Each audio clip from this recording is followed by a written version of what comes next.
Hello friends, welcome to Trident chef.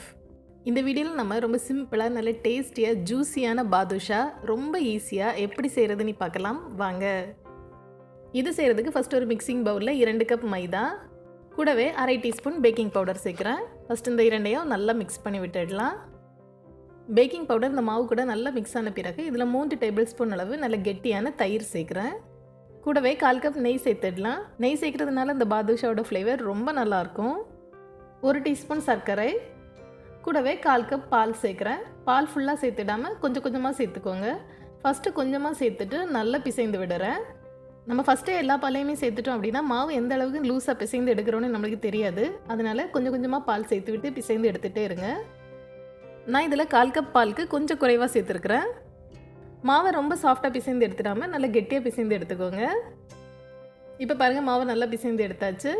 இனி நம்ம இதை மூடி வச்சிடலாம். அடுத்து நம்ம பாதுஷாக்கு தேவையான சர்க்கரை பாகை ரெடி பண்ணிடலாம். அதுக்கு ஸ்டவ்வில் பேன் வச்சு அதில் 1 கப் அளவு சர்க்கரை எடுத்துக்கிறேன். இது கூடவே 1/2 கப் தண்ணீர் சேர்க்குறேன். இதை ஒரு வாட்டி நல்லா மிக்ஸ் பண்ணி விட்டுடலாம். இந்த சர்க்கரையெல்லாம் தண்ணீரில் நல்லா கரையட்டும். சர்க்கரையெல்லாம் தண்ணீரில் நல்லா கரைஞ்சி நல்லா கொதிக்க ஆரம்பிச்சிருச்சு. இனி இது 1 கம்பிப்பதம் அளவுக்கு வரது வரைக்கும் நல்லா கொதிக்கட்டும். இப்போ பாருங்கள், நான் இதை 1 கம்பிப்பதம் அளவுக்கு ரெடி பண்ணி எடுத்தாச்சு. இதே போல் வந்த பிறகு இதில் நான் 3 ஏலக்காயை லைட்டாக இடித்து எடுத்து சேர்க்குறேன். கூடவே கொஞ்சமாக குங்குமப்பூ சேர்க்குறேன். குங்குமப்பூ சேர்க்குறதுனால இதோட மனமும் கலரும் ரொம்ப நல்லாயிருக்கும். எல்லாத்தையும் லைட்டாக மிக்ஸ் பண்ணி விட்டுடலாம். நம்ம சுகர் சிரப் 1 கம்பி பதத்தோட கொஞ்சம் அதிகமாக திக்காயிடுச்சு அப்படின்னா நம்மளுக்கு சர்க்கரை பாகு எதுவுமே பாதுஷாக்குள்ளே இறங்காது. அதனால் அந்த 1 கம்பி பதம் அளவு வந்த பிறகு இந்த ஏலக்காயும் கொஞ்சம் குங்குமப்பூவும் சேர்த்துட்டு மிக்ஸ் பண்ணிவிட்டு ஸ்டவ் ஆஃப் பண்ணிவிடுங்க. எல்லாம் நல்லா மிக்ஸ் பண்ணியாச்சு. பாருங்கள், கலர்லாம் நல்லா சேஞ்ச் ஆக ஸ்டார்ட் ஆகிடுச்சு. இதோட மனம் ரொம்ப நல்லா இருக்குது. இனி நம்ம ஸ்டவ் ஆஃப் பண்ணிடலாம். பாதுஷாக்கு தேவையான சர்க்கரை பாகு ரெடி ஆகிடுச்சு. இது இருக்கட்டும். அடுத்து நம்ம மாவு பிசைஞ்சு வச்சுருந்தோம்ல, அதை எடுத்துடலாம். இனி இதுலேருந்து சின்ன சின்ன பாலாக உருட்டி எடுக்கிறேன். ரொம்ப சின்ன பாலாக இல்லாமல் கொஞ்சம் மீடியம் சைஸில் உருட்டி எடுத்துக்கோங்க. பாருங்கள், இந்த அளவுக்கு நான் உருட்டி எடுத்துருக்கிறேன்.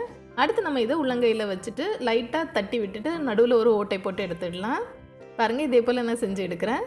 நம்ம இதை லைட்டாக இப்படி உருட்டி எடுக்கிற நேரம் மாவில் கொஞ்சம் கீரல் தெரியும். லைட்டாக கீரல் இருந்தது அப்படின்னா நம்ம இதில் சேர்க்குற சர்க்கரை பாகு நல்லா லேயராக இறங்கும். பாருங்கள், எல்லா மாவுமே ரெடி ஆகிடுச்சு. இனி நம்ம இதை பொரிச்சு எடுத்துடலாம். அதுக்கு ஸ்டவ்வில் பேன் வச்சு பொரிக்கிறதுக்கு தேவையான அளவு எண்ணெய் எடுத்து வச்சுருக்கிறேன். எண்ணெய் நல்லா சூடான பிறகு இதில் நம்ம போட்டு பொரிச்சு எடுத்துடலாம். ஸ்டவ்வை மீடியம் ஹீட்டில் வச்சு பொரிச்சு எடுத்துக்கோங்க. ரொம்ப ஹை ஃப்ளேமில் இருந்தது அப்படின்னா வெளியில் உள்ள லேயர்லாம் சீக்கிரமாக கருகிடும். ஒரு சைடு லைட்டாக கோல்டன் கலர் வந்த பிறகு அடுத்த சைடு திருப்பி போட்டு ஃப்ரை பண்ணி எடுத்துடலாம். ரொம்ப ஈஸியாக சீக்கிரமாக நம்ம இந்த பாதுஷாவை ரெடி பண்ணிடலாம். எல்லா சைடுமே நல்லா சூப்பராக ஃப்ரை ஆகிடுச்சு. இனி நம்ம இதை எடுத்துடலாம். பாருங்கள், ரொம்ப நல்லா வந்திருக்குது. எல்லா மாவுமே நம்ம இதே போல் ஃப்ரை பண்ணி எடுத்துடலாம். பாருங்கள், சூப்பராக கோல்டன் கலரில் ஃப்ரை பண்ணி எடுத்து வச்சுருக்கிறேன். இது சூடாக இருக்கிற நேரமே நம்ம இதை சர்க்கரை பாகில் சேர்த்துடலாம். பாகும் லைட்டாக சூடாக தான் இருக்கணும். கொஞ்சம் ஆறி இருந்து அப்படின்னா நீங்கள் லைட்டாக சூடு பண்ணிவிட்டு அதுக்கப்புறமா இதை இதில் சேர்த்துக்கோங்க. 3-4 நிமிடம் இதை நம்ம சர்க்கரை பாகில் திருப்பி போட்டு ஊற வச்சிடலாம். பாகெல்லாம் உள்ளே இறங்கி சாப்பிட்றதுக்கு ரொம்ப டேஸ்ட்டாக ரெடி ஆகி வந்துடும். பாருங்கள், ரொம்ப சூப்பராக ஜூஸியாக ரெடி ஆகிடுச்சு. இனி நம்ம இதிலேருந்து எடுத்துடலாம். இதே போல் எல்லா உருண்டையுமே நம்ம எண்ணெயில் போட்டு பொரிச்சிட்டு சர்க்கரை பாகில் 3-4 நிமிடம் லைட்டாக ஊற வச்சுட்டு நம்ம எடுத்துடலாம். பாருங்கள், பார்க்குறதுக்கே நல்ல ஜூஸியாக சூப்பராக ரெடி ஆகிடுச்சு.